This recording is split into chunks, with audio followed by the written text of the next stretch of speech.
Video আছে আপনাদের China মলে। আর তাছাড়া আমার প্রত্যেকটা কালেকশনস আগে থেকেই ভালো লাগে। মানে এই ওয়াচটা আমাকে অনেকদিন ধরে সবাই দেখছে, আরো অনেক কালেকশনস আমি নেই। অলরেডি ইউজ করতেছি, অলরেডি চেইন আছে অলরেডি। ও চেইন আমি এটা ইউজ করছি আজকে প্রায় 5 বছর আপু চায়না মডেল। হ্যাঁ হ্যাঁ, কালার আমার আম্মু ইউজ করে, আমার ভাই ইউজ করি, বাট করে। এখনো নতুনের মতো আছে। তো আসলে আমাদের অনেক ভালো লাগে প্রত্যেকটা প্রোডাক্ট। আর কালকে আপনারা গ্র্যান্ড ওপেনিং এ চলে আসতে পারেন, যেহেতু ভাইয়ার একটা নিউ শোরুম, আর তাছাড়া ভাইয়ার পেজটাও নিউ। তো আপনাদের সবাইকে বলবো, আগের পেজটা চলে গেছে, আগের পেজটা থেকে আপনারা অনেক অনেক ভালোবাসা দিয়েছেন।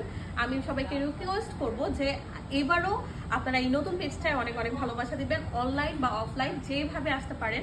আর যেহেতু আপনারা সবাই জানেন বিকেল 6টার পর থেকে মার্কেট অফ থাকবে, তো তার আগে সকাল সকাল সবাই মার্কেটিং শপিং করতে চলে আসবেন। আর কালকে গ্র্যান্ড ওপেনিং থাকবে, গ্র্যান্ড ওপেনিং বিকাল 4টায়। আমি আশা করবো আপনারা সবাই চলে আসবেন। আর আমাদের শপ অ্যাড্রেসটা হচ্ছে লেভেল 3, 3C, 22B এবং 22C, 6 প্লেটের পিছনে। সো আল্লাহ হাফেজ, ইনশাল্লাহ আবার দেখা হবে।